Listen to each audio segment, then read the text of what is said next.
press the bell icon on the YouTube app and never miss another update. Hello students, आज के class में हम चर्चा करेंगे प्रॉपर्टीज ऑफ डिटर्मिनेंट के बारे में। एक्सरसाइज 4.2 का कंसेप्ट है क्लास 12 के लिए। जैसे आप देख रहे हैं कि the value of determinant remains unchanged then its rows and columns are interchange. इसका मतलब हुआ कि यदि पंक्तियों और स्तंभों को आपस में बदल दें तो सारणी का मान नहीं बदलता है। यदि कोई डिटर्मिनेंट दिया गया है, उस डिटर्मिनेंट के पंक्तियों को और स्तंभों को आपस में अदल बदल दें तो भी डिटर्मिनेंट का मान नहीं बदलता है। यदि ए कोई स्क्वायर मैट्रिक्स है then determinant of A is equal to A dash का डिटर्मिनेंट, यानी ए का डिटर्मिनेंट वैल्यू और ए डैश का डिटर्मिनेंट वैल्यू। ए डैश का मतलब मैट्रिक्स का ट्रांसपोज, और इसी बात को हम और करके लिखेंगे determinant of A is equal to determinant of A dash, है ना। अब आइए इस पे एक शानदार एग्जांपल लेते हैं और इस थ्योरम को प्रूव करते हैं। जैसे यहाँ पे कोई एग्जांपल हम लेंगे। यदि कोई डिटर्मिनेंट दिया गया जैसे 1, 4, 2 और यहाँ पे 3 दिया हुआ है, इसका सॉल्यूशन हम लोग को निकालना है। तो क्या हो जाएगा, इसको जब सोल्व कीजिएगा तो आप कहीं एक ही जगह से ना सोल्व कीजिएगा। ये है R1, आइए हम इसको R1 से हम सोल्व करते हैं, फर्स्ट रो के माध्यम से सोल्व करते हैं। क्या हो जाएगा 1 into 3 minus 2 into 4, 1 into 3 minus 2 into 4, ये हो जाएगा 3 माइनस 8, इसका रिजल्ट हो गया -5। ये डिटर्मिनेंट का रिजल्ट रहा। अब आइए इसको हम चेंज करते हैं del 1 में।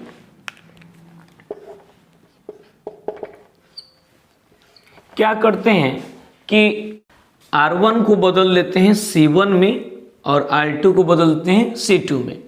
ठीक है, क्या हो जाएगा R1 बदल जाएगा C1 में, R1 बदल रहा है C1 में, और R2 कहाँ बदल रहा है C2 में। देख लीजिए फर्स्ट रो फर्स्ट कॉलम हो जाएगा, ये 1, 4, सेकेंड रो जो है ये सेकेंड कॉलम हो जाएगा। First row first column, second row second column. Solve कीजिएगा, देखिए क्या आ रहा है। इसको भी हम कहीं एक ही जगह से हल करेंगे। ये है R1, आइए R1 के माध्यम से हल करते हैं। इसको लिख देंगे एक्सपेंडिंग अलोंग R1, हो जाएगा 1 इंटू 3 माइनस 2 इंटू 4, कितना हो जाएगा 3 माइनस 8 इज इक्वल टू -5। तो आप देख रहे हैं कि डेल का रिजल्ट भी -5 आया था और del 1 का भी रिजल्ट -5 आया है, यानी दोनों ही डिटर्मिनेंट आपस में बराबर है। हेंस डेल बराबर del 1 प्रूव्ड। तो इस प्रॉपर्टीज में आप क्या सीखें कि यदि किसी डिटर्मिनेंट के रो और कॉलम के एलिमेंट्स को परस्पर आपस में अदल बदल दें तो उस डिटर्मिनेंट का मान नहीं बदलता है। अब आइए प्रॉपर्टीज नंबर 2 पर। इफ एनी टू रोज या columns of a determinant are identical then sign of determinant change. कहने का मतलब ये है कि यदि कोई पंक्ति और स्तंभ को आपस में बदलते हैं तो सारणी का मान नहीं, चिन्ह बदल जाता है। यानी कोई डिटर्मिनेंट दिया गया है और उस डिटर्मिनेंट में किसी भी दो रो अथवा दो कॉलम के एलिमेंट्स को परस्पर आपस में अदल बदल दिया जाए तो डिटर्मिनेंट का मान नहीं बदलता है, उसका चिन्ह बदल जाता है। आइए एक एग्जांपल लेकर इसको देखते हैं। जैसे कोई डिटर्मिनेंट लेते हैं, जैसे 1, 2 और यहाँ पे 4 और यहाँ पे 10 दिया गया है ना। अब आइए इसको सोल्व करते हैं। तो ये कितना हो जाएगा, आइए इसको हम समझेंगे कि ये R1 है। इसको एक्सपेंड कर रहे हैं हम R1 से, तो हो जाएगा 1 इंटू 10 माइनस 2 इंटू 4, कितना रिजल्ट होगा ये 1 इंटू 10 यानी 10 माइनस 2 इंटू 4 यानी 8। सोल्व करेंगे, इसका रिजल्ट आया 2। अब ध्यान दीजिए, इस डिटर्मिनेंट में क्या करेंगे कि R1 को ले जाएंगे R2 के पास और R2 को ले जाएंगे R1 के पास। ठीक है, अब देखिए डेल 1 में जैसे 4 10 फर्स्ट रो में चला जाएगा और 1 और 2 सेकेंड रो में चला गया। R1 को लेके चले गए हैं R2 के पास और R2 को भी लेके चले गए हैं R1 के पास। ठीक है, अब इसको सोल्व कीजिए। 4 इंटू 2 माइनस 10 इंटू 1 क्या हो जाएगा, ये 8 माइनस 10 सोल्व करने पर इसका रिजल्ट है -2। तो आप इसमें देख रहे हैं कि इस डिटर्मिनेंट का रिजल्ट 2 आया है और इस डिटर्मिनेंट का रिजल्ट -2 आया है। तो दोनों में अंतर क्या है, तो इस डिटर्मिनेंट के किसी दो रो को अथवा दो कॉलम के एलिमेंट्स को अदल बदल ही दिया गया है। R1 को बदल दिए R2 के पास और R2 को R1 के पास लिख दिए, है ना। तो इससे डिटर्मिनेंट का चिन्ह बदल गया है ना। तो हम देख रहे हैं कि डेल 1 बराबर माइनस, और ये 2 जो आप देख रहे हैं 2 किसका है, डेल्टा का है, यानी डेल 1 बराबर माइनस डेल। यही थ्योरम में हम लोग को प्रूव करना था, लिख देंगे हेंस प्रूव। तो आप यही सीखे कि यदि किसी डिटर्मिनेंट के किसी भी दो रो अथवा किसी भी दो कॉलम के एलिमेंट्स को परस्पर आपस में अदल बदल दें तो उस डिटर्मिनेंट का मान नहीं बदलता है, उसका साइन बदलता है। अब आइए प्रॉपर्टीज नंबर 3 पे। A determinant can be expanded along any row या any columns, then value of determinant no change. अर्थात सारणी को किसी भी पंक्ति या स्तंभ से विस्तार कर दिया जाए तो सारणी का मान नहीं बदलता है। यदि कोई डिटर्मिनेंट दिया गया है और उस डिटर्मिनेंट को किसी भी रो यानी R1 से या R2 से या R3 से या C1 C2 C3 कहीं से भी हल कर दिया जाए तो उस डिटर्मिनेंट का मान नहीं बदलता है। आइए इस पर एक एग्जाम्पल लेते हैं।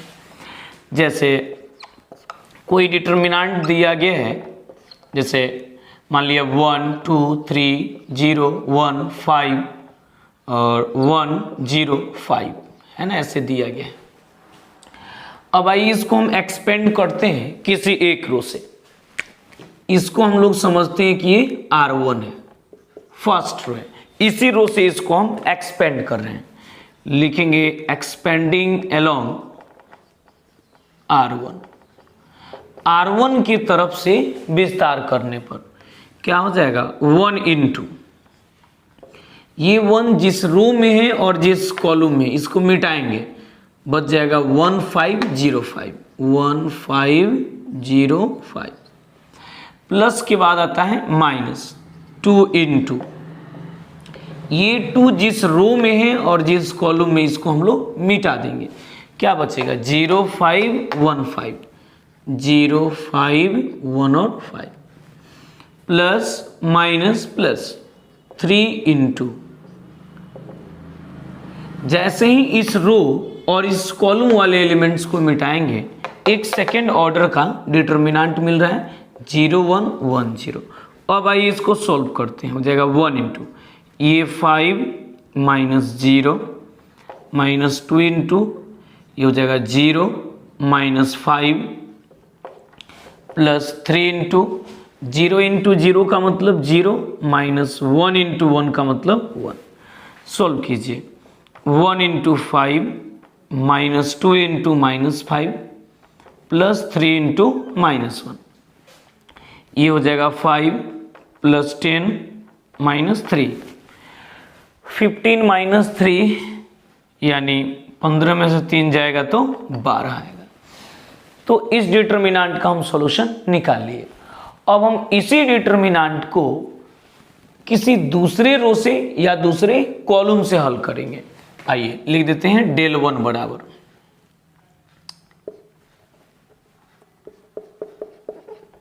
नाउ डेल 1 बराबर हो जाएगा जैसे 1 2 3 0 1 5 1 0 और ये 5।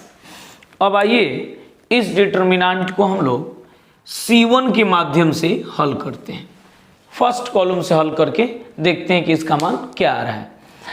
तो देख लीजिए, इसको तो हम समझ रहे हैं C1 है, फर्स्ट कॉलम है, लिख देंगे एक्सपेंडिंग अलोंग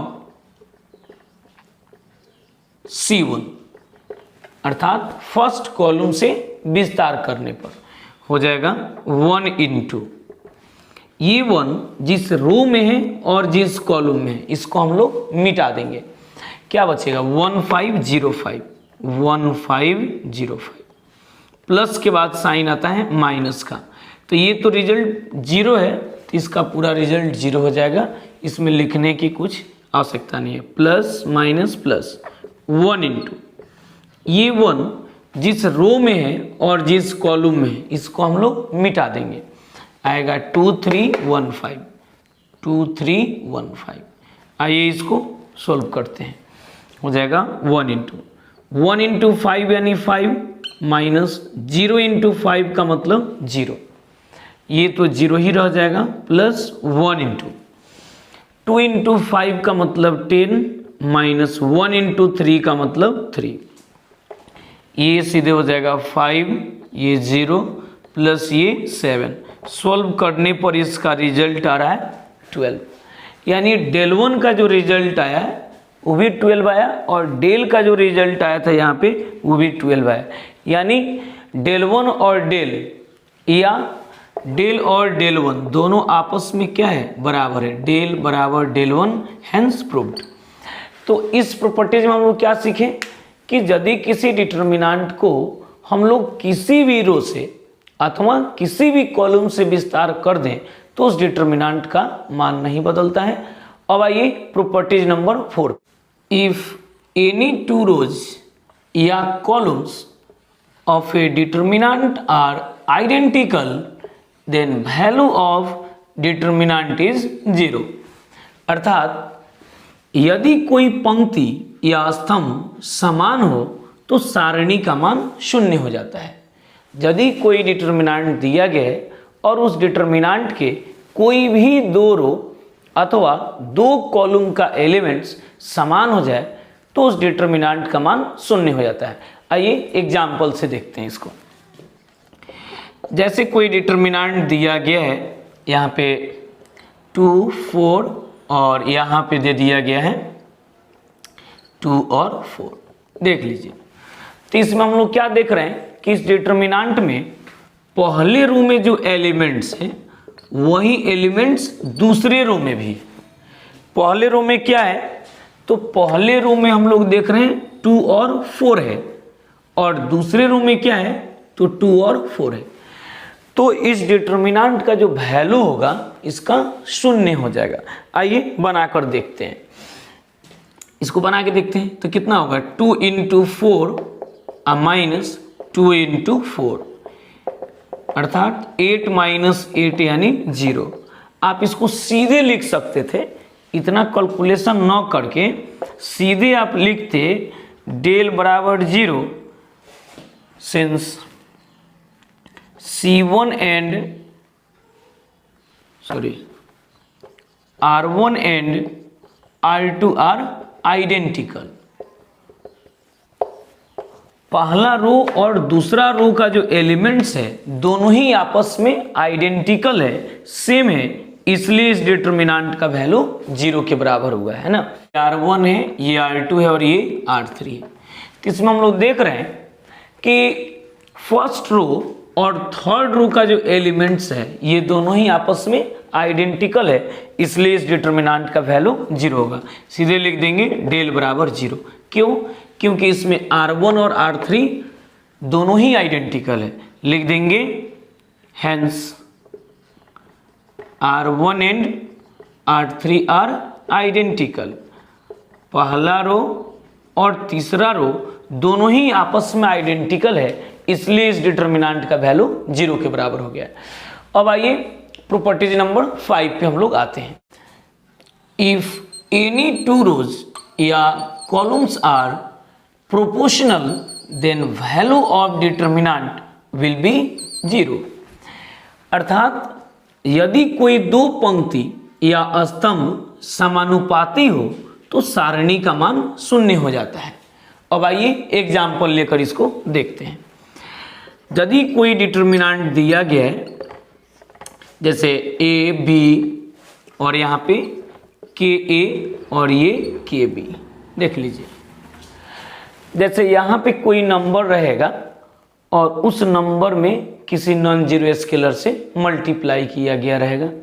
यहाँ पे जो नंबर रहेगा उसमें किसी नॉन जीरो नंबर से मल्टीप्लाई किया गया रहेगा। जिस नॉन जीरो नंबर से मल्टीप्लाई किए हैं ऊपर वाले एलिमेंट्स में, उसी नॉन जीरो से मल्टीप्लाई करेंगे ये दूसरे वाले एलिमेंट्स में ना। तो कहने का मतलब ये है, अब इसको सोल्व करके आइए देखते हैं क्या हो जाएगा। मल्टीप्लाई कीजिएगा आप ये a इंटू के बी, ए इंटू के बी माइनस बी इंटू के ए। सॉल्व कीजिए क्या हो रहा है, ये k into A B minus k into A B. इसको सजा लिए, दोनों कट जाएगा, इसका डिटर्मिनेंट वैल्यू कितना आ रहा है, 0 के बराबर आ रहा है। अब आइए एक और एग्जाम्पल लेते हैं। जैसे मान लिया कोई डिटर्मिनेंट दिया गया है आपको 3/3 का, जैसे कि 1 2, यहाँ पे 2 4 3 6 है ना, और यहाँ पे 0 1 0 दिया गया है। अब इस डिटर्मिनेंट का मुझे वैल्यू निकालना है, ठीक है। तो क्या हो जाएगा, इसमें आप क्या देख रहे हैं, 1 है तो 2 है, 2 है तो 4 है, 3 है तो 6 है ना। यानी 1 2 3 में ही यहाँ पे 2 से मल्टीप्लाई करके सेकेंड कॉलम बनाया गया है। तब देख लीजिए, अब इसको एक्सपेंड करते हैं कहीं एक जगह से। मान लिया इसको एक्सपेंड करते हैं हम R1 से, एक्सपेंडिंग अलोंग R1। जैसे ही इसको R1 से एक्सपेंड करेंगे क्या हो जाएगा, 1 इंटू इस रो और इस कॉलम को मिटाएंगे, इसका रिजल्ट होगा 0 माइनस 6 माइनस 2 इंटू ये 2 जिस रो में है और जिस कॉलम में इसको मिटाएंगे, इसका रिजल्ट हो जाएगा 0 माइनस 3, फिर प्लस 0 इंटू ये 0 जिस रो में है और जिस कॉलम में, इसको मिटा देंगे, 12 माइनस 12। अब इसको सोल्व कर दीजिए, कितना आएगा, ये 1 into minus 6 minus 2 into minus 3, ये तो पूरा 0 हो रहा है।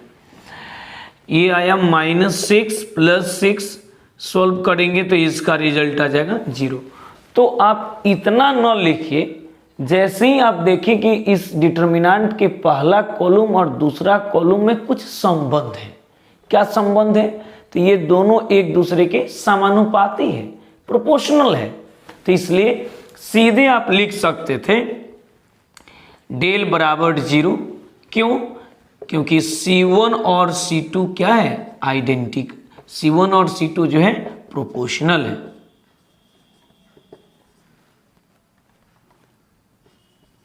प्रोपोर्शनल। तो आप इसमें क्या सीखें कि यदि किसी डिटर्मिनेंट की कोई भी 2 रो अथवा 2 कॉलम का एलिमेंट्स प्रोपोर्शनल हो तो उस डिटर्मिनेंट का मान 0 हो जाता है। अब आइए प्रॉपर्टीज नंबर 5 हो गया। अब आइए प्रॉपर्टीज नंबर 6 पे बात करते हैं। If all the elements are 0 in particular rows या columns then value of determinant will be 0। अर्थात यदि किसी एक पंक्ति या स्तंभ का सभी सदस्य 0 हो तो सारणी का मान 0 हो जाता है। अब आइए इसको हम लोग एग्जाम्पल से देखेंगे। एक एग्जाम्पल ले लेते हैं। यदि कोई डिटर्मिनेंट है 0 0, यहाँ पे दिया गया है 1, यहाँ पे 5। अब आइए इसको एक्सपेंड करते हैं। जैसे ही इसको सोल्व कीजिएगा, 0 इंटू 5 माइनस 0 इंटू 1, इसका रिजल्ट 0 और ये भी 0 हो गया। 0 माइनस 0, इसका रिजल्ट 0। तो आप इतना न लिखिए, सीधे इसको लिख सकते हैं कि इस डिटर्मिनेंट के पहले रो का सभी एलिमेंट्स 0 है, इसलिए इसका डायरेक्ट रिजल्ट क्या होगा, 0। इतना बनाने की कोई आवश्यकता नहीं है। अब आइए इस पे एक अगला एग्जाम्पल लेते हैं। यदि कोई डिटर्मिनेंट है 0 0 0 1 2 3 2 1 7 है, इस डिटर्मिनेंट का वैल्यू कितना होगा, तो सीधे 0 होगा। क्यों 0 होगा, क्योंकि इस डिटर्मिनेंट के पहले रो में जितना एलिमेंट्स है सब का सब जीरो है, इसलिए इस डिटर्मिनेंट का मान जीरो हो जाएगा। या एक और एग्जांपल देखिए, से 1 2 7 2 1 5 0 0 0। अब इसको देखिए, इस डिटर्मिनेंट का मान क्या होगा, तो सीधे बोलिए जीरो होगा। क्यों जीरो होगा, तो इस डिटर्मिनेंट के थर्ड रो का सभी एलिमेंट्स शून्य है, इसलिए इस डिटर्मिनेंट का वैल्यू शून्य हो जाएगा। तो इसमें हम लोग क्या सीखें कि यदि किसी डिटर्मिनेंट के किसी एक रो अथवा किसी एक कॉलम का पूरा एलिमेंट शून्य हो तो उस पूरे डिटर्मिनेंट का मान शून्य हो जाता है। ये प्रॉपर्टीज नंबर 6 था। अब हम लोग प्रॉपर्टीज नंबर 7 पढ़ेंगे। If each element of a row या column of a determinant is multiplied by a number non-zero number, then determinant obtained key times the original determinant। अर्थात यदि सारणी के पंक्ति अथवा स्तंभ में किसी अशून्य संख्या से गुणा कर दिया जाए तो सारणी का मान k गुणित हो जाता है। जैसा कोई डिटर्मिनेंट दिया गया है और उस डिटर्मिनेंट के किसी रो अथवा किसी कॉलम में किसी भी नॉन जीरो नंबर से गुणा कर देते हैं तो डिटर्मिनेंट का मान के गुणित प्राप्त होता है। आइए इसको एग्जाम्पल से देखेंगे। जैसे कोई डिटर्मिनेंट है 1 2 3 और यहाँ पे 10 दिया गया है ना। अब आइए इसको सोल्व करते हैं। 1 into 10 minus 3 into 2, 1 into 10 minus 3 into 2, ये 10 माइनस 6, इसका रिजल्ट है 4, यानी इस डिटर्मिनेंट का रिजल्ट कितना है 4। अब हम क्या करते हैं कि इस डिटर्मिनेंट के पहले रो में 2 से गुना कर देते हैं। R1 में क्या करते हैं 2 से गुना करते हैं। तो जैसे ही हम R1 में 2 से गुना करेंगे क्या रिजल्ट प्राप्त हो जाएगा। तो मान लिया नया वाला डिटर्मिनेंट del 1 है, 1 था तो ये 2 हो जाएगा, 2 था तो ये 4 हो जाएगा, बाकी जो रिजल्ट है ये जैसे का तैसे रह जाएगा। अब इसको सोल्व कीजिए। ये 2 इंटू 10 माइनस 3 इंटू 2, ये कितना हो जाएगा 2 इंटू 10 माइनस 3 इंटू 4, 10 दूनी 20 माइनस 3 चौका 12। सोल्व करने पर यहाँ पे 8 आ रहा है del 1 का मान। हम लोग 8 को चाहें तो लिख सकते हैं 2 इंटू 4। क्या लिख सकते हैं 8 को 2 इंटू 4। किसका रिजल्ट है del 1 का। क्यों लिखे 2 इंटू 4, क्योंकि del 1 बराबर 2 इंटू और इस 4 की जगह पे हम आसानी से लिख सकते हैं डेल्टा। क्या लिख सकते हैं 4 की जगह पे डेल्टा। तो यहाँ पे एक रिजल्ट आया del 1 बराबर 2 इंटू del। तो आपको समझ में आ गया होगा कि यदि किसी डिटर्मिनेंट के किसी रो में अथवा किसी कॉलम में किसी भी नॉन जीरो नंबर से गुना कर देते हैं तो डिटर्मिनेंट का मान के गुणित प्राप्त होता है। जैसे इस डिटर्मिनेंट का मान 4 आया था और जैसे ही इसमें 2 से गुना किए पहले रो में, इसी डिटर्मिनेंट का मान सीधे यहाँ पे 8 आ गया है। 3 से गुना करते तो इसका 12 आता, 4 से गुना करते तो 16 आता, एंड सो ऑन। अब आइए नेक्स्ट अगले प्रॉपर्टीज में, प्रॉपर्टीज नंबर 8 पे हम आते हैं। मोस्ट इंपॉर्टेंट प्रॉपर्टीज है प्रॉपर्टीज नंबर 8। उससे पहले देखिए कि let A be a square matrix of order n, then k का determinant is equal to k के power n into determinant of A. अर्थात यदि ए कोई स्क्वायर मैट्रिक्स है और n ऑर्डर का है तो ka का डिटर्मिनेंट बराबर k के power n into determinant of A होता है। इसको हम और करके लिख सकते हैं ka का डिटर्मिनेंट बराबर k के पावर n का मतलब ये क्या है ऑर्डर है, n की जगह पे क्या है ऑर्डर है, इंटू डिटर्मिनेंट ऑफ ए। ये समझने के लिए हम लिखें। अब आइए इसको हम लोग एग्जाम्पल से क्लियर करेंगे। जैसे मान लिया कोई स्क्वायर मैट्रिक्स दिया है A is equal to A1 B1 A2 B2। Question में कह रहे हैं कि देन कि A का determinant is equal to what. इसमें के ए का डिटर्मिनेंट क्या होगा। तो सबसे पहला काम करेंगे कि इस मैट्रिक्स ए में दोनों तरफ हम के से गुना करेंगे और गुना करने के बाद हम लोग डिटर्मिनेंट वैल्यू ज्ञात करेंगे। तो अब आइए, ए बराबर दिया है a1 b1 a2 b2, ए है ना, के से दोनों तरफ गुना करिए तो के से इधर भी गुना होगा और के से इधर भी गुना होगा, ये रिजल्ट हो जाएगा कि ए बराबर, ध्यान दीजिए जब के से मल्टीप्लाई कीजिएगा तो ये तो मैट्रिक्स है, तो मैट्रिक्स में जब हम मल्टीप्लाई करते हैं तो मैट्रिक्स के प्रत्येक एलिमेंट्स में मल्टीप्लाई करते हैं, क्या हो जाएगा, ये हो जाएगा सीधे के ए1 के बी1 के ए2 के बी2, ठीक है। अब इस के ए का डिटर्मिनेंट निकालेंगे, तो जैसे ही आप के ए का डिटर्मिनेंट निकालिएगा साइन अब बदल जाएगा, मैट्रिक्स का साइन हट के डिटर्मिनेंट का साइन लगेगा, हो जाएगा के ए1 ये के बी1, यहाँ पे के ए2 और ये के बी2।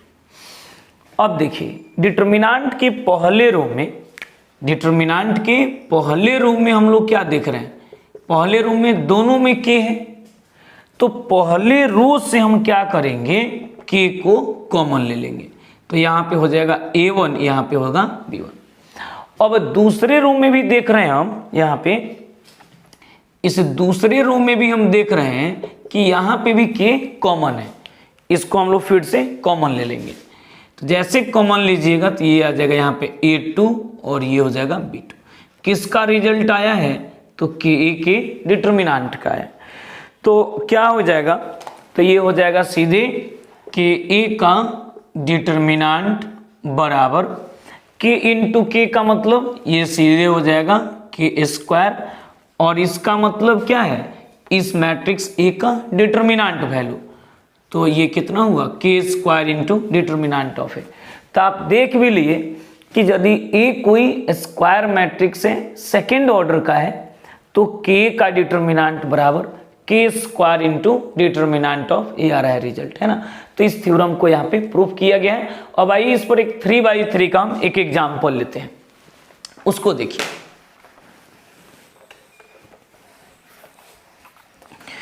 जैसे E बराबर कोई मैट्रिक्स है a1 b1 c1 a2 b2 c2 a3 b3 और c3, ये 3x3 ऑर्डर का है। क्वेश्चन में पूछ रहा है कि फाइंड के का डिटर्मिनेंट, तो के का डिटर्मिनेंट पूछ रहा है, तो के ए बराबर डायरेक्ट मल्टीप्लाई कर देते हैं, क्या हो जाएगा, ये हो जाएगा के ए1 के बी1 के सी1 के ए2 के बी2 के सी2 के ए3 के बी3 के सी3 हो जाएगा। तो अब यहाँ पे अब मैट्रिक्स के साइन को हटाकर अब हम लोग डिटर्मिनेंट का साइन रखेंगे, तो के ए का डिटर्मिनेंट बराबर हो जाएगा के ए1 के बी1 के सी1 के ए2 के बी2 के सी2 के ए3 के बी3 और के सी3, ठीक है। अब ध्यान दीजिए, अब हम क्या करेंगे, तो इस डिटर्मिनेंट के पहले रो से हम लोग के को कॉमन ले लेंगे, तो जैसे आप के को कॉमन लीजिएगा यहाँ पे बच जाएगा a1 b1 c1। अब दूसरे रो से भी हम फिर से के को कॉमन ले लेंगे, हो जाएगा a2 b2 c2। तीसरे रो से भी हम फिर से के को कॉमन लेंगे, क्या हो जाएगा a3 b3 c3। किसका रिजल्ट आया, तो के का डिटर्मिनेंट का रिजल्ट आया। तो यहाँ पे आप लिख सकते हैं के ए का डिटर्मिनेंट बराबर के इंटू के का मतलब के पावर 3 इंटू डिटर्मिनेंट ऑफ ए। यही रिजल्ट हम लोग को प्रूव करना था इस थ्योरम के माध्यम से। चलिए, तो आप बात समझ गए होंगे कि यदि 2/2 का डिटर्मिनेंट है, के का डिटर्मिनेंट निकालना है, तो क्या करेंगे, के पावर 2 इंटू डिटर्मिनेंट ऑफ ए। 3/3 का कोई मैट्रिक्स है और k का डिटर्मिनेंट निकालना है तो k के पावर 3 इंटू डिटर्मिनेंट ऑफ ए, आप डायरेक्ट लिखेंगे, इतना प्रोसेस करने की कोई आवश्यकता नहीं है। यदि 4/4 का कोई मैट्रिक्स है और ka का डिटर्मिनेंट निकालना है तो k के पावर 4 इंटू डिटर्मिनेंट ऑफ ए लिखेंगे। यदि 5/5 का कोई मैट्रिक्स है ka का डिटर्मिनेंट निकालना है तो k के power 5 into determinant of A निकालेंगे। चलिए, we can take out any common from any one row या any one column of a given determinant, यानी कि यदि कोई डिटर्मिनेंट दिया गया है तो उस डिटर्मिनेंट के किसी रो अथवा किसी कॉलम से जो कॉमन एलिमेंट है उसको हम कॉमन ले सकते हैं। अब देखिए, तो ये डिटर्मिनेंट है, तो डिटर्मिनेंट में जब हम लोग को कॉमन लेना होता है तो डिटर्मिनेंट के किसी एक रो अथवा किसी एक कॉलम के एलिमेंट से कॉमन लिया जाता है। जबकि मैट्रिक्स रहता है तो मैट्रिक्स के प्रत्येक एलिमेंट से कॉमन लिया जाता है। उसी बात को यहाँ पे पढ़ना हम लोग। जैसे पहले रो से हम क्या करते हैं, k को कॉमन लेते हैं। पहले रो से किसको कॉमन ले रहे हैं, k को, तो यहाँ पे हो जाएगा a1 b1 c1। दूसरे रो में भी सब में k है, दूसरे रो से हम k को कॉमन ले रहे हैं तो हो जाएगा यहाँ पे a2 b2 और ये c2। तीसरे रो में सब में k है, इससे भी k को कॉमन लेते हैं तो हो जाएगा ये a3 b3 और ये c3। आप क्या सीखें कि यदि कोई डिटर्मिनेंट दिया गया है तो उस डिटर्मिनेंट के पहले रो में जो एलिमेंट कॉमन है उसको कॉमन किए, फिर दूसरे में जो कॉमन था उसको कॉमन किए, तीसरे में जो कॉमन था उसको कॉमन किए। मतलब किसी एक रो अथवा किसी एक कॉलम से आप कॉमन लेंगे, उसमें जो कॉमन एलिमेंट होगा उससे कॉमन लेंगे, है ना।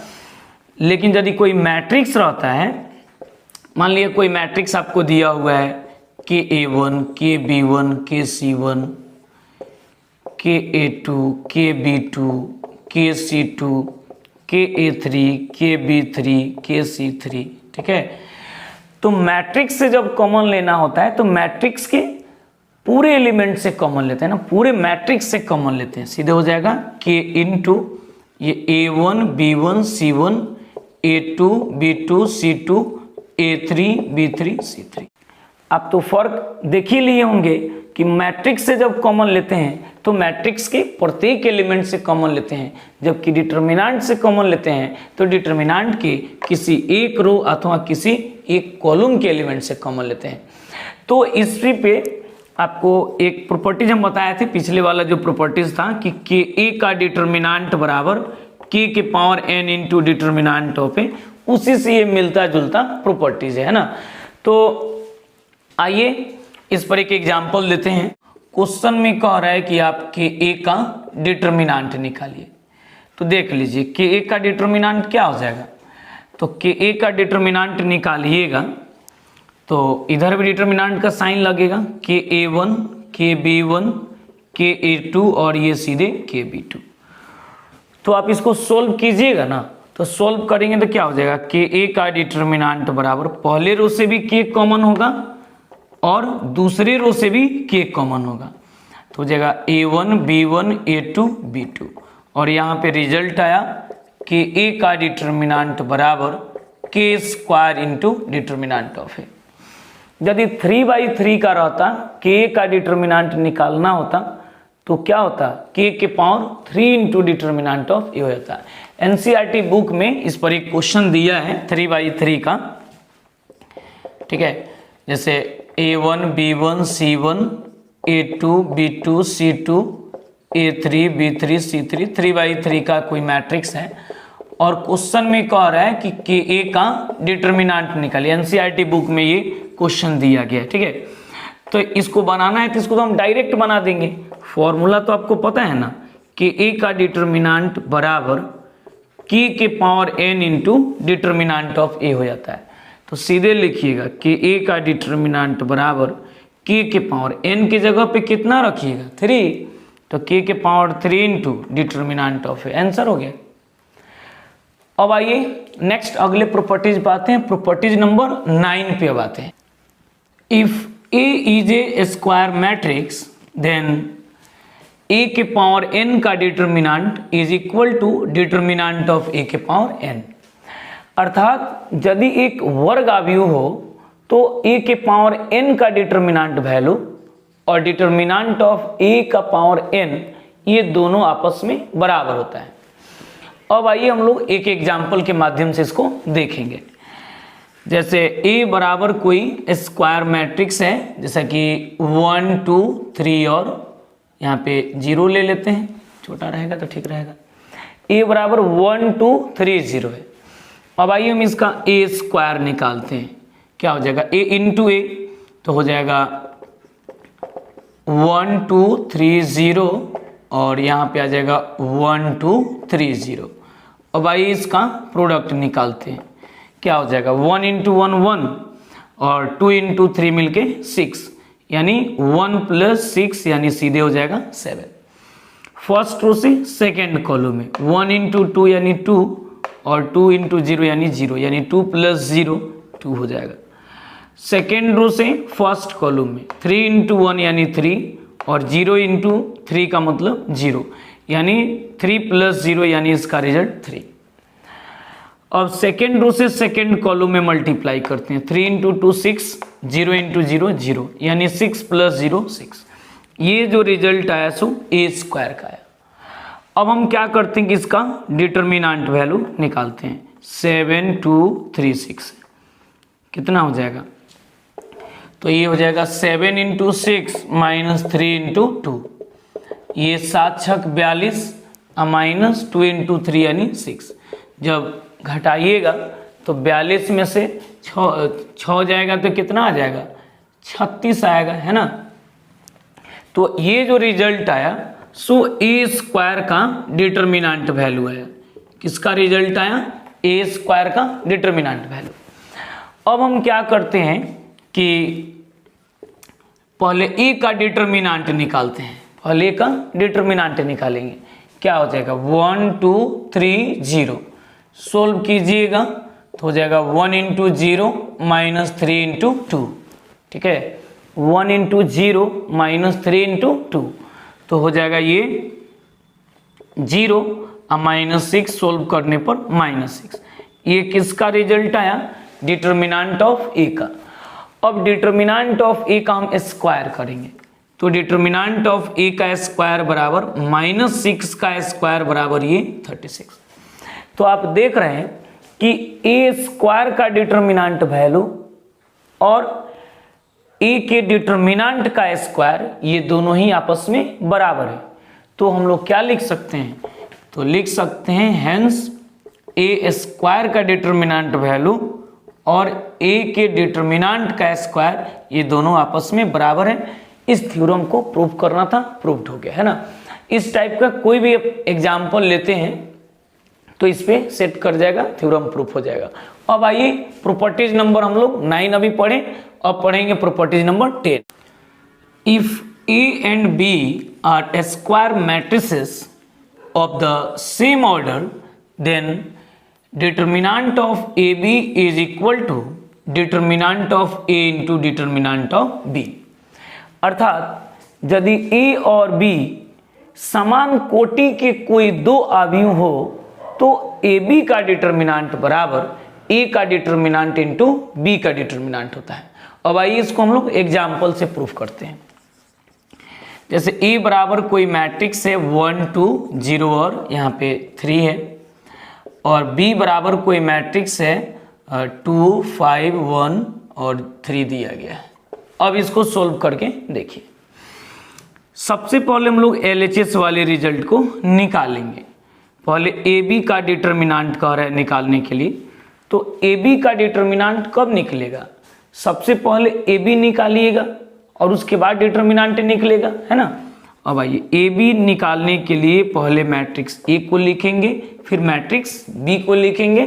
अब इसका प्रोडक्ट निकालेंगे 1 2 0 3 2 5 1 3। अब आइए इसका प्रोडक्ट निकालते हैं।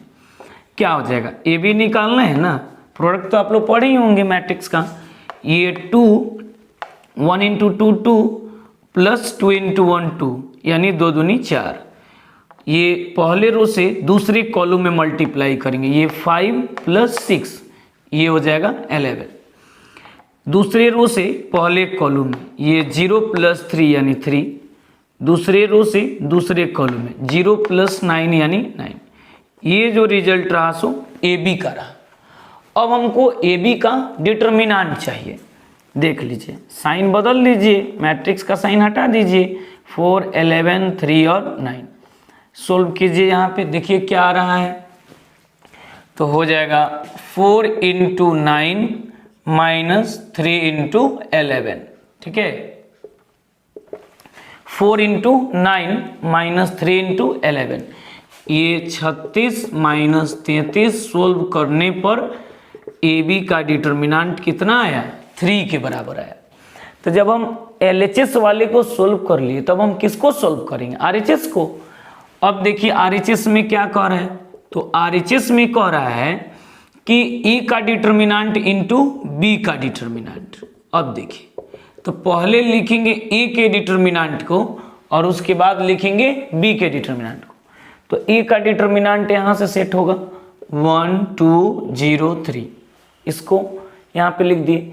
फिर B का डिटर्मिनेंट चाहिए तो इसको लिखना होगा 2, 5, 1 और 3। सोल्व कीजिए इसको, 1 × 3 यानी 3, माइनस 0 × 2 यानी 0, इंटू 2 × 3 का मतलब ये हो जाएगा 6, माइनस 1 × 5 मतलब 5, ये 3 इंटू ये कितना हो रहा है, 6 में से 5 जाएगा तो 1 आ जाएगा, 3 × 1 यानी इसका रिजल्ट 3 है। तो हम लोग देख रहे हैं कि ए बी का जो डिटर्मिनेंट वैल्यू निकला है वो 3 आया, और ए का डिटर्मिनेंट इंटू बी का डिटर्मिनेंट का जो वैल्यू आया वो 3 आया। यानी LHS का जो रिजल्ट आया है, LHS का और RHS का जो रिजल्ट आया, दोनों ही आपस में बराबर है। लास्ट में नीचे लिख देंगे हेंस LHS = RHS प्रूव्ड। तो इसमें आप क्या पढ़ें कि यदि कोई दो स्क्वायर मैट्रिक्स दिया गया है तो दोनों स्क्वायर मैट्रिक्स के प्रोडक्ट का डिटर्मिनेंट वैल्यू और दोनों मैट्रिक्स के डिटर्मिनेंट का प्रोडक्ट, ये दोनों ही आपस में बराबर होता है। इसी को हम लोग शॉर्ट में बोलते हैं ए बी का डिटर्मिनेंट बराबर ए का डिटर्मिनेंट इंटू बी का डिटर्मिनेंट। ये प्रॉपर्टीज नंबर 10 था। अब आइए प्रॉपर्टीज नंबर 11 में मिलते हैं। If each element of a row or column of a determinant is expressed as a sum of 2 or more terms, then the determinant can be expressed as the sum of 2 or more determinants। अर्थात यदि किसी सारणी के पंक्ति अथवा स्तंभ में 2 या 2 से अधिक पद योग के रूप में हो तो सारणी को 2 या 2 से अधिक सारणी के योग के रूप में व्यक्त किया जा सकता है। यदि कोई डिटर्मिनेंट दिया गया है, उस डिटर्मिनेंट के किसी रो अथवा कॉलम में 2 या 2 से अधिक पद है तो उस डिटर्मिनेंट को 2 या 2 से अधिक डिटर्मिनेंट के योग के रूप में हम लोग व्यक्त कर सकते हैं। आइए इसको एग्जाम्पल से देखते हैं। यदि कोई डिटर्मिनेंट दिया गया है जैसा कि a1 + λ1 और यहाँ पे a2 दिया गया है, यहाँ पे यहाँ पे b1 + λ2 और यहाँ पे b2 दिया गया है, माने इस टाइप का डिटर्मिनेंट है। तो इसको हम लोग कैसे लिख सकते हैं, तो इस चीज को हम लोग लिख सकते हैं, देख लीजिए a1 a2 b1 b2, उसके बाद λ1 a2 λ2 b2, और इसको सोल्व कीजिए और इसको सोल्व कीजिए, दोनों को सोल्व कीजिएगा, रिजल्ट आपस में बराबर ही आएगा। अब जैसे मान लिया कि क्विज पर 3/3 का डिटर्मिनेंट दिया गया इस टाइप का, तो हम उसको कैसे लिखेंगे सो देखिए। जैसे मान लिया कोई डिटर्मिनेंट है 3/3 का a1 + λ1, यहाँ पे दिया गया है b1 c1 A2 plus lambda 2, ये B2 C2, A3 plus lambda 3, ये B3 और ये C3 है। तो इसको हम लिख सकते हैं, याद रखिएगा, दो डिटर्मिनेंट के योग के रूप में। पहले वाले टर्म से एक डिटर्मिनेंट बनेगा और दूसरे वाले टर्म से एक डिटर्मिनेंट बनेगा। देखिए A1 B1 C1, A2 B2 C2, A3 B3 C3, ये पहले वाले टर्म का यूज करके बनाए हैं अभी पे। अब इसमें दूसरे वाले टर्म को यूज करके बनाएंगे, लेमडा वाले को यूज करेंगे। लेमडा 1 तब B1 C1, ये lambda 2 B2 C2, lambda 3 B3 और C3। सोल्व कीजिएगा इस डिटर्मिनेंट को और इस डिटर्मिनेंट को, तो दोनों का रिजल्ट आपस में बराबर रहेगा। आइए एक न्यूमेरिकली एग्जांपल लेते हैं, जैसा कि 1 प्लस 2 और यहाँ पे मान लिया 5 है, यहाँ पे 2 प्लस 3 है और मान लिया यहाँ पे 7 दिया गया है। तो इस डिटर्मिनेंट को हम क्या लिख सकते हैं? तो लिख सकते हैं ना 1 5 2 7 प्लस दूसरे वाले से लिखेंगे 2 5 3 और ये 7। इसी डिटर्मिनेंट को हम ब्रेक कर दिए, पहले वाले टर्म को यूज किए तो एक डिटर्मिनेंट, अब दूसरे वाले टर्म को यूज किए तो एक डिटर्मिनेंट। आइए चेक कर लेते हैं इसको। तब जैसे 2 और 1 मिलके 3 हो जाएगा, ये 5 है, ये भी 5 है और यहाँ पे कितना है 7 है। सॉल्व कीजिए तो 3 × 7 माइनस 5 × 5, 3 × 7 माइनस 5 × 5, तो 21 माइनस 25 बराबर -4। इसको भी सोल्व करके देख लीजिए RHS वाले को क्या आ रहा है। तो इसको सोल्व करेंगे तो कितना होगा 1 × 7 माइनस 2 × 5, 1 × 7 माइनस 2 × 5 प्लस 2 × 7 माइनस 3 × 5। देखते चलिए क्या रिजल्ट आ रहा है। ये हो जाएगा सीधे 7 माइनस 10 प्लस ये 14 माइनस 15, 7 माइनस 10 प्लस 14 माइनस 15, ये कितना हो जाएगा? तो इसको जोड़ेंगे तो ये हो जाएगा ये 21 माइनस 15 और माइनस 10 मिलके -25। सोल्व करने पर -4 आ रहा है। तो हम लोग क्या देख रहे हैं कि LHS का जो रिजल्ट आया और RHS का जो रिजल्ट आया दोनों ही आपस में बराबर आया। तो इस प्रॉपर्टीज में क्या सीखें कि यदि किसी डिटर्मिनेंट के रो अथवा कॉलम में 2 या 2 से अधिक पद योग के रूप में हो तो उस डिटर्मिनेंट को 2 या 2 से अधिक डिटर्मिनेंट के योग के रूप में हम लोग व्यक्त कर सकते हैं। ये प्रॉपर्टीज नंबर आपका 11 था। अब हम लोग पढ़ेंगे properties number 12। If Ri implies Ri plus minus Rj and Ci implies Ci plus minus Cj, then value of determinant will not be changed।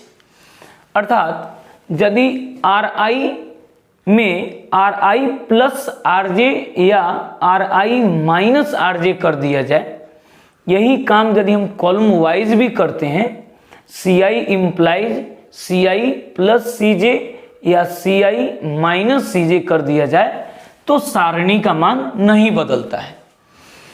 अर्थात यदि कोई डिटर्मिनेंट दिया गया है, उस डिटर्मिनेंट के किसी 2 रो को अथवा 2 कॉलम के एलिमेंट्स को परस्पर आपस में जोड़ दिया जाए या घटा भी दिया जाए तो भी डिटर्मिनेंट का मान नहीं बदलता है। देखिए कितना शानदार है, इसको एग्जाम्पल से देखेंगे। जैसे कोई डिटर्मिनेंट दिया गया है, जैसा कि 1 2 3 4 ही ले लेते हैं, सबसे आसान है। अब देखिए इसको सोल्व करते हैं, क्या हो जाएगा 1 × 4 माइनस 3 × 2, 1 × 4 माइनस 3 × 2 कितना हो जाएगा 4 माइनस 6 बराबर -2। इस डिटर्मिनेंट का रिजल्ट है -2।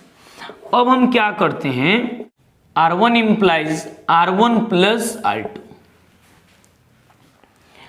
अब देखिए क्या हो जाएगा, डिटर्मिनेंट में चेंजिंग हो जाएगा, ये 1 + 3 4 हो जाएगा, ये 2 + 4 ये 6 हो जाएगा। बाकी सेकेंड रो में कोई चेंजिंग नहीं होगा, चेंजिंग उसी में होगा जिसमें हम काम कर रहे हैं। R1 इंप्लाइज का मतलब काम R1 में हो रहा है, R1 बदल रहा है ना। अब ये 3 और 4 जैसे का तैसे रह गया। सोल्व कर लीजिए, 4 × 4 - 3 × 6 कितना हो जाएगा, ये 16 - 18। सोल्व करेंगे तो इसका रिजल्ट कितना आया, -2। तो यहाँ पे भी -2 ही आया था। देखिए आप जोड़ेंगे तो भी रिजल्ट इतना ही आएगा, घटा भी देते हैं किसी दो रो को आपस में तो भी उसका रिजल्ट इतना ही आता है। आइए एक और एग्जाम्पल लेते हैं। जैसे काम कर रहे हैं R1 में, R1 में से क्या करते हैं, R2 को घटा देते हैं। अब देखिए ये डेल है, ये डेल 1 है, इसको अब डेल 2 मान लेंगे। तो घटाइएगा तो 1 में से 3 जाएगा तो कितना आएगा, -2, और 2 में से 4 जाएगा तो कितना आएगा, यहाँ पे भी -2 ही आएगा।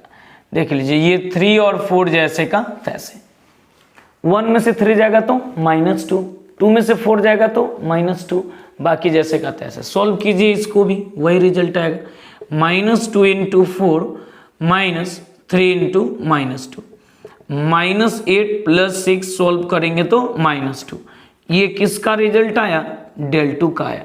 तो आप इसमें क्या देख रहे हैं कि किसी दो रो अथवा दो कॉलम के एलिमेंट्स को आपस में जोड़ भी दिया जाए, घटा भी दिया जाए तो भी डिटर्मिनेंट का मान नहीं बदलता है। लास्ट में हम लिख देंगे हेंस डेल बराबर डेल 1 बराबर डेल 2, और यही हमको प्रूव करना था। अब आइए, ये प्रॉपर्टीज नंबर 12 था, अब हम लोग प्रॉपर्टीज नंबर 13 पे आएंगे। If Ri implies Ri + KRJ या Ci implies Ci + KCJ, then the value of determinant will not be changed। अर्थात यदि Ri implies Ri + KRJ कर दिया जाए या Ci implies Ci ± KCJ कर दिया जाए तो सारणी का मान नहीं बदलता है। इसका मतलब ये हुआ कि यदि किसी डिटर्मिनेंट के किसी रो में किसी नॉन जीरो नंबर से गुना कर दिया जाए और किसी दूसरे रो में जोड़ दिया जाए या घटा दिया जाए तो भी डिटर्मिनेंट का मान नहीं बदलता है। पिछले वीडियोज में आप पढ़े हैं कि डिटर्मिनेंट के किसी दो रो अथवा दो कॉलम के एलिमेंट्स को आपस में जोड़ा जा सकता है या घटाया जा सकता है, और इसमें आप पढ़ रहे हैं कि डिटर्मिनेंट के किसी रो में किसी नॉन जीरो नंबर से गुना करके किसी दूसरे रो में जोड़ सकते हैं या घटा सकते हैं। काफ़ी इंपॉर्टेंट है, काफ़ी अच्छा लग रहा होगा आप लोगों को। आइए एक एग्जाम्पल लेते हैं, जैसे 1, 2, 3 और 4 लेते हैं, है ना। अब आइए इसको सॉल्व करते हैं। तो सॉल्व कीजिएगा तो हो जाएगा 1 × 4 - 3 × 2, 1 × 4 - 3 × 2, 4 - 6 इसका रिजल्ट है -2, ये डिटर्मिनेंट का रिजल्ट है। अब now R1 implies R1 + 2 × R2 कर दे रहे हैं। काम कर रहे हैं R1 में और R1 में R2 को 2 से गुना करके जोड़ रहे हैं, और नया वाला जो डिटर्मिनेंट मिला इसको हम डेल 1 मान लेते हैं। ठीक है, तो देख लीजिए R2 में कोई चेंजिंग नहीं होगा, जैसे का तैसे रह गया। R1 बदल रहा है, R1 प्लस यानी 1 + 2 से गुना किए हैं कहाँ, R2 में, तो 2 × 3, ये 2 + 2 × 4। अब आइए देखिए क्या रिजल्ट मिला आपको, 2 × 3 6, 6 और 1 मिलके 7 हो जाएगा, 2 4 2 जा 8, 8 और 2 मिलके 10, 3 और ये 4 है ना। सबको सॉल्व कीजिए, ये हो जाएगा 28 - 30, सोल्व करने पर -2। ये जो रिजल्ट आया सो डेल 1 का रिजल्ट है। अब हम क्या करते हैं कि जैसे अभी गुना करके जोड़े हैं, अब गुना करके घटा देंगे। मान लिया काम किए R1 में, और R1 में से R2 को 3 से मल्टीप्लाई करके घटा देते हैं। अब देखिए जो नया वाला डिटर्मिनेंट मिल रहा है उसका नाम हम del 2 दे देते हैं। क्या हो जाएगा del 2 बराबर, तो R1 तो फिक्स नहीं, R2 तो फिक्स नहीं बदलेगा, ये 3 और 4 जहां था वही रह जाएगा जैसे का तैसे। R1 माइनस 3 इंटू R2 देख लीजिए, 1 माइनस 3 इंटू 3, 1 माइनस 3 इंटू 3, ये हो जाएगा 2 माइनस 3 इंटू 4। अब देखिए आगे बढ़ाइए इसको, क्या रिजल्ट आ रहा है, तो हो जाएगा 1 माइनस 9 का मतलब हो जाएगा -8, एक में से 9 जाएगा तो -8, 2 माइनस 12 तो -10, ये 3 और 4। अब आइए इसको सॉल्व कर लेते हैं, कितना हो जाएगा, ये 8 चौका 32 माइनस माइनस प्लस 10 तिहाई 30, सॉल्व कीजिएगा, इसका भी रिजल्ट है -2। तो आप देख रहे होंगे कि del 2 का भी रिजल्ट -2, del 1 का भी रिजल्ट -2, del का भी रिजल्ट -2, अर्थात किसी डिटर्मिनेंट के किसी रो में किसी नॉन जीरो नंबर से गुना करके किसी दूसरी जगह जोड़ दिया जाए या घटा भी दिया जाए तो भी डिटर्मिनेंट का मान नहीं बदलता है। लास्ट में हम लोग लिख देंगे हैंस, जगह नहीं तो यहीं पे लिख देते हैं, हैंस del बराबर del 1 बराबर del 2, है ना। अब आइए, ये प्रॉपर्टीज नंबर 13 है। अब आते हैं प्रॉपर्टीज नंबर 14 पे। The value of determinant of identity matrix is always 1, अर्थात इकाई आव्यूह के सारणी का मान हमेशा 1 होता है। यदि आप आइडेंटिटी मैट्रिक्स का डिटर्मिनेंट वैल्यू निकालेंगे तो उसका ऑलवेज वैल्यू 1 आता है। आइए इसको और करके हम लिख सकते हैं, determinant of IN is equal to 1, ये फॉर्मूला के तौर पे आप याद रखिएगा। अब आइए एक सेकेंड ऑर्डर का मैट्रिक्स मानते हैं, जैसे A बराबर 1 0 0 1, ये सेकेंड ऑर्डर का आइडेंटिटी मैट्रिक्स है, इसका डिटर्मिनेंट वैल्यू हम निकालते हैं। तो I2 का डिटर्मिनेंट बराबर 1 0 0 1। अब इसको सोल्व भी करते हैं आप तो हो जाएगा 1 इंटू 1 माइनस 0 इंटू 0, यानी इसका रिजल्ट कितना है, 1 है। तो I2 का डिटर्मिनेंट वैल्यू 1, I2 का मतलब सेकेंड ऑर्डर का आइडेंटिटी मैट्रिक्स। यदि I3 लिखा हुआ है इसका मतलब 1 0 0 0 1 0 0 0 1, है ना। इसका भी यदि आप डिटर्मिनेंट वैल्यू निकालते हैं तो I3 का डिटर्मिनेंट वैल्यू कितना आएगा, सीधे आ जाएगा 1, इसका वैल्यू कितना आ जाएगा 1, है ना। इस टाइप से और भी बहुत सारा हम एग्जांपल लेंगे। यदि I4 का डिटर्मिनेंट वैल्यू आपसे पूछा जाएगा तो कितना हो जाएगा 1।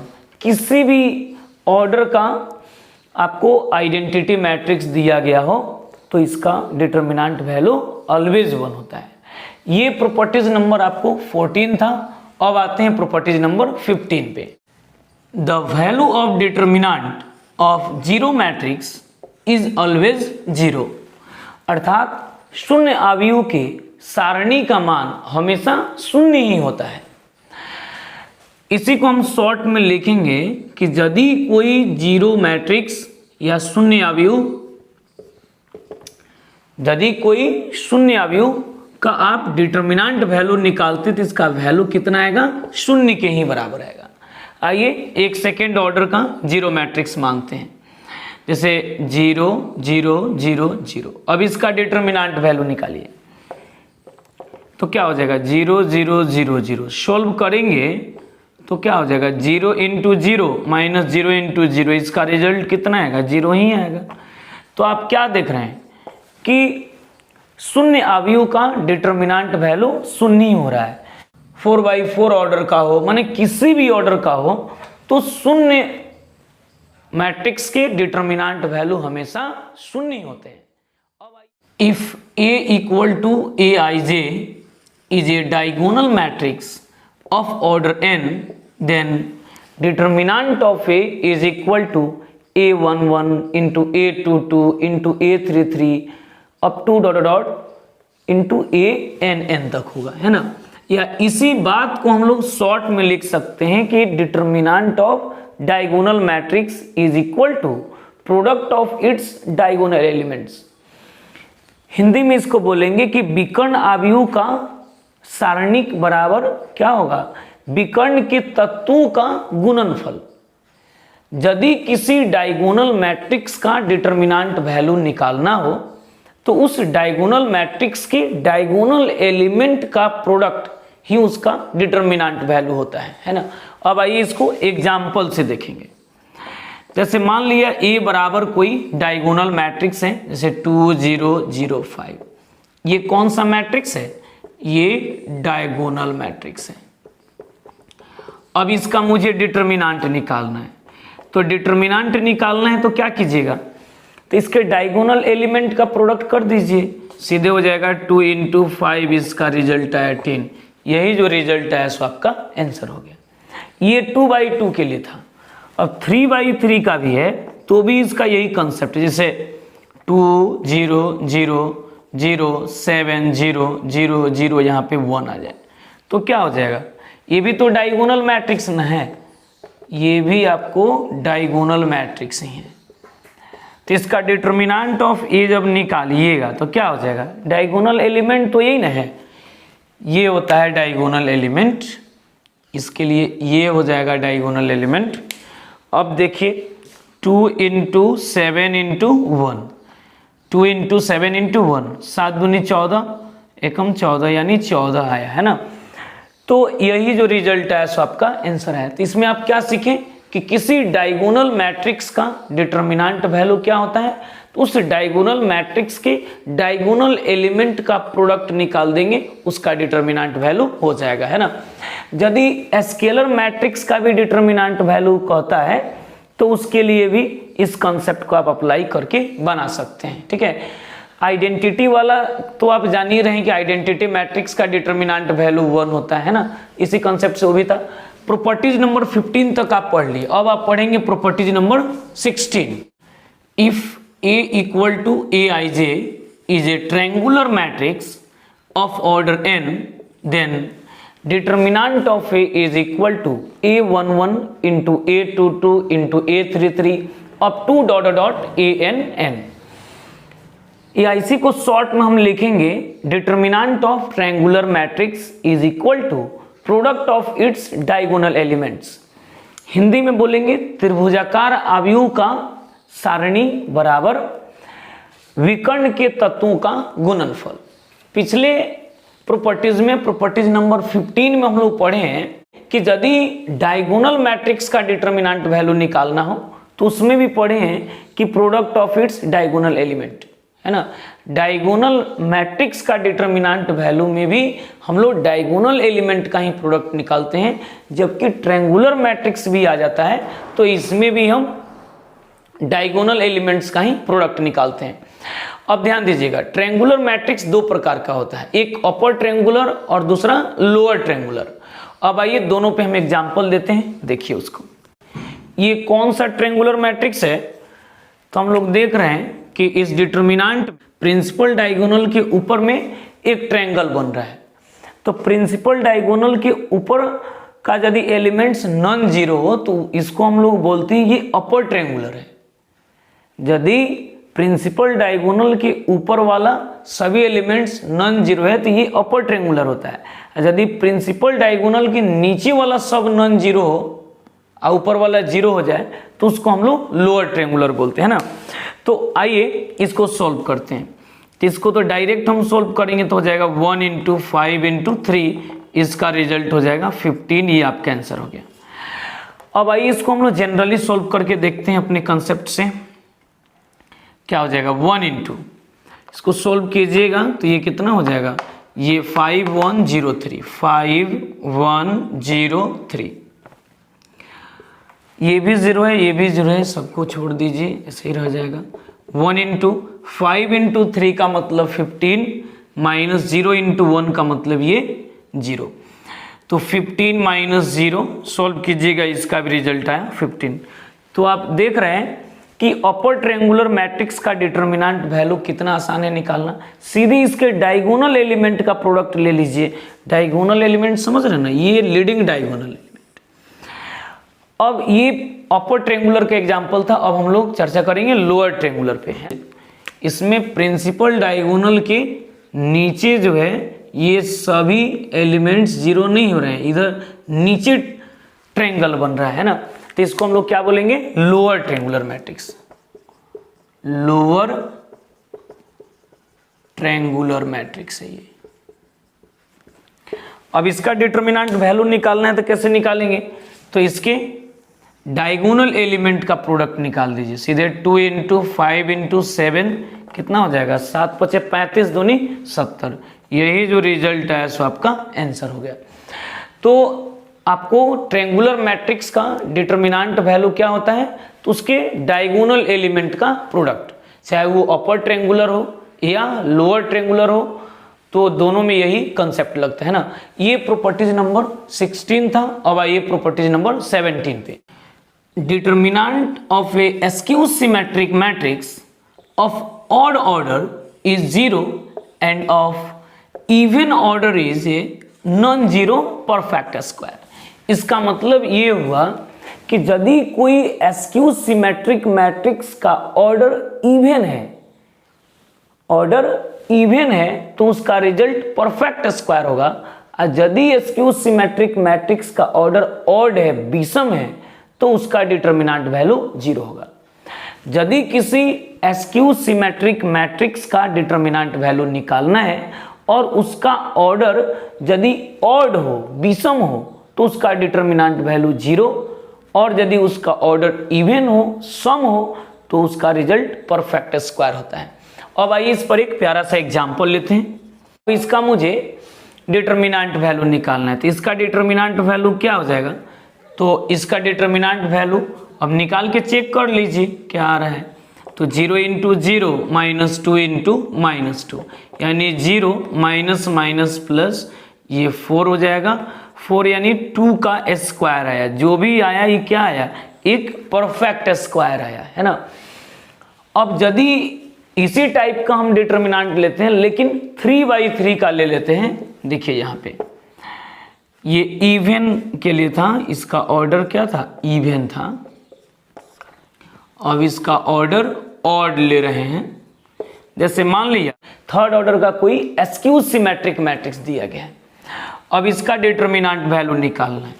तो आइए पहले इसको चेक करते हैं क्या पोजीशन है। जैसे ही इसको सोल्व कीजिए तो फर्स्ट वाला 0 है, प्लस के बाद क्या आएगा, माइनस माइनस माइनस हो जाएगा +2 इसको जब मिटाइएगा कितना आएगा, ये 0, इसको मिटाइएगा तो ये हो जाएगा 0 और +12 -3 इस रो और इस कॉलम वाले एलिमेंट को हम मिटाएंगे तो क्या हो जाएगा, 8 - 0 हो जाएगा। ये सीधे 12 दूनी 24 -24 कट के रिजल्ट है 0। तो आप क्या सीखे कि कोई भी एस्क्यू सिमेट्रिक मैट्रिक्स हो, कोई भी एस्क्यू सिमेट्रिक मैट्रिक्स हो, यदि उसका ऑर्डर ऑड है, विषम है, तो उसका डिटर्मिनेंट वैल्यू सीधे 0 होता है, और इवन है तो उसका परफेक्ट स्क्वायर होता है। तो ये ऑब्जेक्टिव टाइप क्वेश्चन को बनाने के लिए काफी महत्वपूर्ण है। ये प्रॉपर्टीज नंबर 17 था। अब आइए प्रॉपर्टीज नंबर 18 पे। Determinant of A orthogonal matrix is 1 या -1। इसी बात को हम शॉर्ट में लिखे हैं, determinant of orthogonal matrix is equal to 1 अथवा -1। किसी ऑर्थोगोनल मैट्रिक्स का डिटर्मिनेंट वैल्यू या तो 1 होगा या तो -1 होगा। आइए इसको एग्जाम्पल से देखते हैं। जैसे ए बराबर कोई मैट्रिक्स दिया है, sign theta cos theta minus cos theta और ये साइन थीटा, ये कौन सा मैट्रिक्स है, तो ऑर्थोगोनल मैट्रिक्स है। अब ध्यान दीजिए, अब इसका हम लोग क्या निकालते हैं, डिटर्मिनेंट वैल्यू, तो हो जाएगा सीधे sine theta cos theta minus cos theta और ये साइन थीटा। डिटर्मिनेंट का साइन दोनों तरफ लगा दिए। अब इसको सॉल्व करेंगे तो sine theta into sine theta हो जाएगा, और यहाँ पे minus cos theta into cos theta. सजाइए इसको, sine theta into sine theta sine square theta, plus cos theta into cos theta, ये सीधे कॉस स्क्वायर थीटा। इसका वैल्यू कितना होता है, 1। तो अभी हम लोग क्या पढ़े, तो किसी ऑर्थोगोनल मैट्रिक्स का डिटर्मिनेंट वैल्यू कितना होता है, या तो 1 होता है या तो -1 होता है। आपको ये कंपटीशन के एग्जाम में ये सब काफी लाभदायक होगा। अब आइए, ये प्रॉपर्टीज नंबर 18 था, अब आते हैं हम प्रॉपर्टीज नंबर 19 पे। Determinant of a Hermitian matrix is purely real. किसी हार्मिशियन मैट्रिक्स का डिटर्मिनेंट वैल्यू क्या होगा, तो प्योरली रियल होगा। इसको हम शॉर्ट में भी यहां लिख दिए कि हार्मिशियन मैट्रिक्स का डिटर्मिनेंट बराबर प्योरली रियल, है ना। The value of determinant of zero matrix is always zero, अर्थात शून्य अवयव के सारणी का मान हमेशा शून्य ही होता है। इसी को हम शॉर्ट में लिखेंगे। आइए एक सेकेंड ऑर्डर का जीरो मैट्रिक्स मांगते हैं, जैसे 0 0 0 0। अब इसका डिटर्मिनेंट वैल्यू निकालिए, तो क्या हो जाएगा 0 0 0 0। सोल्व करेंगे तो क्या हो जाएगा 0 × 0 - 0 × 0, इसका रिजल्ट कितना आएगा, 0 ही आएगा। तो आप क्या देख रहे हैं कि शून्य अवयव का डिटर्मिनेंट वैल्यू शून्य ही हो रहा है। तो अब इसके बाद हम चर्चा करेंगे आपको डिटर्मिनेंट का वैल्यू कैसे निकालेंगे प्रॉपर्टीज के सहारे, उसके बारे में, उसका कुछ मेथड है, उसके बारे में हम चर्चा कर देते हैं। और उसके बाद आप दुनिया के किसी भी किताब से आप क्वेश्चन बनाइए, आप सभी क्वेश्चन को निश्चित रूप से आसानी से बना पाएंगे, कोई तरह का दिक्कत नहीं होगा। अब आइए हम लोग चर्चा करते हैं उसके रूल्स पे, उसके मेथड पे। To find the value of a determinant, किसी डिटर्मिनेंट का वैल्यू हम कैसे निकालेंगे, प्रॉपर्टीज तो हम लोग पूरा पढ़ लिए। अब देखिए इसमें कुछ कंसेप्ट है। कंसेप्ट क्या है सो उसको जानिए। The main themes the behind the simplification of a determinant lies in obtaining the maximum possible number of zeros in a row या column by using the above properties, then the expanding the determinant by that row या that column। इसका मतलब ये हुआ कि यदि कोई determinant आपको दिया गया है और उस डिटर्मिनेंट का वैल्यू विदाउट एक्सपेंडिंग निकालना है, तो उसमें हम लोग क्या करेंगे, तो डिटर्मिनेंट के प्रॉपर्टीज को यूज करते हुए उस डिटर्मिनेंट के किसी पार्टिकुलर रो या पार्टिकुलर कॉलम में शून्य की संख्या को ज्यादा से ज्यादा प्राप्त करने का प्रयास करेंगे। जिस रो अथवा जिस कॉलम में शून्य की संख्या अधिक मिलेगा, उस डिटर्मिनेंट को हम लोग उसी रो अथवा उसी कॉलम से एक्सपेंड करेंगे और उसका वैल्यू प्राप्त करेंगे। अब देखिए एक और चीज जानिए, डिटर्मिनेंट में मैक्सिमम कितना ऑपरेशन होगा, order of a determinant -1 in a step, यानी डिटर्मिनेंट जिस ऑर्डर का होगा उससे एक कम स्टेप एक बार में काम किया जाता है। यानी सेकेंड ऑर्डर का है तो एक बार में एगो काम होगा, थर्ड ऑर्डर का है तो एक बार में 2 काम होगा, फोर्थ ऑर्डर का है तो एक बार में 3 काम होगा, एंड सो ऑन। इसी टाइप से हम लोग डिटर्मिनेंट का सॉल्यूशन करते हैं। यदि ये वीडियोज आपको पसंद आया हो तो आप मेरे चैनल को सब्सक्राइब करें, लाइक करें, कमेंट करें, शेयर करें, ताकि मेरा हर एक अपडेट्स आपके पास पहुंचते चले और आपके संपर्क के सभी स्टूडेंट्स लोग के पास पहुंचे और सभी लोग को ज़्यादा से ज़्यादा लाभ हो। Thank you very much.